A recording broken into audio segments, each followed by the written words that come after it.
so you will take it at your own time. Today marks the culmination of an extraordinary journey, one that began with a shared vision to empower our communities through financial literacy and community development. As we gather here on this memorable day, I am filled with pride and gratitude for the progress we have achieved together over the past days. First and foremost, I want to extend my deepest appreciation to each and every one of you, our dedicated participants, supportive partners, and community stakeholders. Your enthusiasm, engagement, and unwavering commitment have been the driving force behind the success of this initiative. It is your dedication that truly embodies the spirit of community upliftment and shared prosperity. Over the course of this program, we have seen a remarkable growth, individuals gaining new skills, communities coming together with a common purpose and partnerships, strengthening the foundation for brighter future. On Monday, we had the partners who were here. We had the civil organization head that was here. We had different key stakeholders of our city business communities were here, and they're all committed to the cause. The knowledge imparted and the connections made during this time will undoubtedly ripple through our region, inspiring positive change for years to come. Remember, let the change start with you, as we kept saying since Monday. Your family, your workplace, and your entire community. Your actions, no matter how small, can spark a ripple effect that leads to lasting transformation. Ladies and gentlemen, this week's training has not simply been another workshop. It is a strategic investment in human capital, leadership, financial literacy, entrepreneurship, and sustainable community development. This training of trainers initiative began last year as part of Voice of Restoration International's commitment to promoting financial literacy, leadership development, business growth, and community empowerment within Arua city and beyond. In our first cohort last year in October, we successfully trained 51 participants drawn from different sectors, including local government, business, community leadership, youth engagement, and civil society. We got people from different sectors. We had youth, we had border riders, we had local government officials, we had NGO partners, and everyone was trained from across West Nile region. West Nile covers 13 regions, so there's 13 districts. And one of the things that I wanted to say to the chair, to our RCC and our Bank of Uganda partners, is that West Nile should not continue to be part of Northern Uganda, because West Nile is a region with 13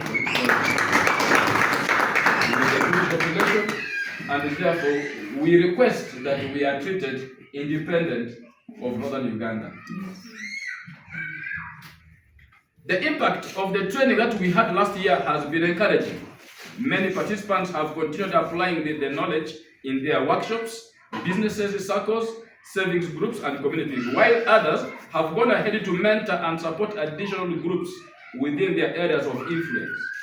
The positive feedback and increasing demand for practical financial literacy and empowerment programs inspired us to expand this initiative even further.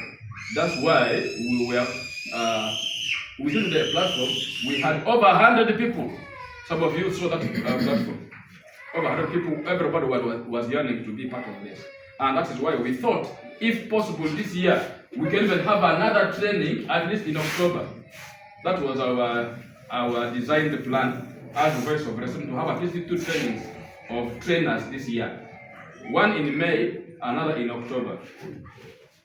I would also like to acknowledge the invaluable support of Bank of Uganda and our partners, UFLA, NSSF, and facilitators who made this journey possible. Your collaboration, resources, and expertise have been vital in transforming our collective vision into reality. Together, we have demonstrated that through unity and shared effort, we can overcome challenges and build resilient communities. I remember last year when we came in and we started these conversations with the Bank of Uganda. The first response was there was no budget for this.